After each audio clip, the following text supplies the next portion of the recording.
नमस्कार शेतकरी मित्रांनो, मी कुंडलिक डोंगरे आज ॲग्रोटेक सेवा या यूट्यूब चॅनलमध्ये तुम्हा सर्वांचं सहर्ष स्वागत करतोय। आपण हे हिरवळीचं खत घेतलेलं आहे। हे खत करण्याच्या पाठीमागं असा उद्देश आहे की जमिनीचा ऑर्गॅनिक कार्बन हा सुधारवणे हा याच्या पाठीमागचं कारण आहे। याच्यामध्ये 9 ते 10 प्रकारची कडधान्याची पिके घेतलेली आहेत, द्विदल पिकं आहेत सर्व प्रकारची। याच्यामध्ये आपण हा जो मोठा दिसतोय हा जवळपास माझ्या उंचीपेक्षा मोठा गेला आहे, 5.5 फुटाच्या वरती आहे। हा जो आहे तो ढेंचा आहे, हे जे आहे ते ताग आहे। आपण इथं जवळच बघूया, तुम्हाला दाखवतोय मी। हे पहा, हे ढेंचा आहे, याला पिवळी फुलं आलेली आहेत, हे 40 दिवस झालेले आहेत याला। आज हा ढेंचा आहे, हे ताग आहे। अजून आपण बघूया याच्यामध्ये टाकलेलं धान्य, हे ज्वारी आहे।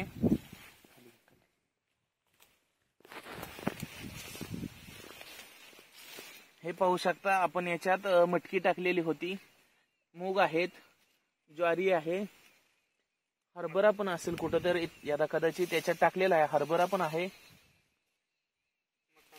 मका आहे, हरभरा आहे, तूर पण आहे, पण प्रमाण त्याचं कांदा पण टाकलेला होता। याचा पाठीमागं कारण असं आहे की फक्त जमिनीच्या मातीच्या दोन ऑर्गॅनिक कार्बन कशाला म्हटलं जातं, दोन मातीच्या कणाच्या मधील जो अंतर असतो, म्हणजे दोन मातीच्या कणाच्या मधील, त्याला ऑर्गॅनिक कार्बन म्हणलेलं असतं।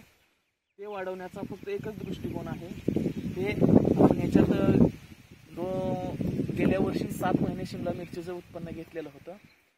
हे आहे ढेंचा 1 एकरचा प्लॉट आहे। हा कटिंग करण्यासाठी आलेला आहे। याच्यामध्ये डिस्क हॅरो मारून हे गाडायचं आहे जमिनीत, पुन्हा एकदा रिन्यू हे पीक घ्यायचं आहे। हे फक्त दोन मातीच्या कणामधील अंतर वाढवणे आहे। ढेंच्या तागाला अजून थोडंसं टायमिंग आहे, याला अजून फुलं आली नाहीत, 4-5 दिवसात फुलं येतील।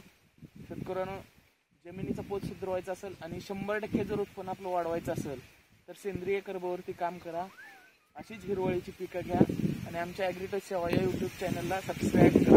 ओके, धन्यवाद मित्रांनो। हे तिसरं पीक घेतलेलं आहे आपण मकाला ह्या जुन्या ज्या असतात मुळ्या, ह्या झाड सेट होण्यासाठी इथून वरती जे आता पानात फुटल्यानंतर जे मुळे येतात, याच्या मुळ्यावरती मायक्रोरायझा तयार होतात आणि याच्या मुळीपासून जे मायक्रोरायझा तयार केलेले असतात ते आपण पॅकेटमध्ये विकत आणून जमिनीसाठी इतर पिकांना सोडले जाते। ते मका याच्यासाठी टाकलेले आहे की याने मायक्रोरायझा तयार करून हे आपल्याला कटिंग करायचं, म्हणजे जमिनीत गाडायचं आहे। मायक्रोरायझा जमिनीतला वाढवण्यासाठी हे पीक काम करतो। याच्यामध्ये पुढची पिकं अजून दाखवते तुम्हाला। हे पहा, हे मटकी घेतलेली आहे, हे पण नत्र स्थिरीकरणाचं काम करते। पण कसं आहे, याचं हे ताग आणि ढेंचा जास्त उंच गेल्यामुळे याला ऊन प्रकाशित प्रकारे नाही मिळाल्यामुळे याचा जरा वाढ व्यवस्थित झालेली नाही। याच्यामध्ये हरभरा पण आहे, मटकी आहे, भरपूरशी पिके टाकलेली। याचं प्रमाण आहे एकरी हे जे आहे ते 50 किलोपर्यंत जमिनीत टाकायला पाहिजे। ताग आणि ढेंचा 20-20 किलो आणि इतर पिकं जे आहेत, तुम्हाला कोणत्याही बियाणं मिळू द्या, ते 2-2 किलो वापरा, 70-80 किलोपर्यंत एकरी टाका। याचा जास्तीत जास्त फायदा आपल्या स्वतःला होणार आहे, त्यामुळे आपण जेवढं कराल ते या क्षेत्रात कमीच आहे। हे पाहत तरी पण एकदा झूम करून पाहू शकता आपण। हे बघा, नत्र आणि फॉस्फरसच्या गाठी आहेत याच्यावरती, आणि तुम्हाला मी तागाच्या अजून जास्त याच्या कॅमेऱ्यामुळे दिसणार नाहीत, पण हे पहा याच्यावरती दिसतील क्लिअर नाही।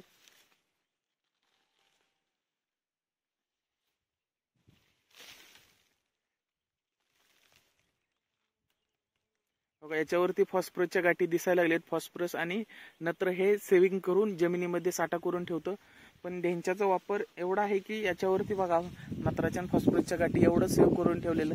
हे कमीत कमी आपण एवढा जर डोस जमिनीला एवढाच जर टाकायचा म्हटलं तर 1 लाख रुपये याची किंमत मोजावं लागेल। हे पहा, गाठी पाहू शकता आपण, 1800 ते 10-20 जसं इतरून विकत आणतो तसं हे आहे, तयार झालेलं आहे। आणि प्लस म्हणजे आपल्या शेतीचं ऑर्गॅनिक कार्बन म्हणजे दोन मातीच्या कणामधील अंतर एवढं वाढेल की इथून पुढे 2 वर्षात कोणतं जरी पीक केलं, एक ही दाणा ऑदर बाहेरून आणून टाकायची गरज नाही। पूर्ण 100% प्रॉफिटेबल पीक आहे। ठीक आहे, आभारी। ओके।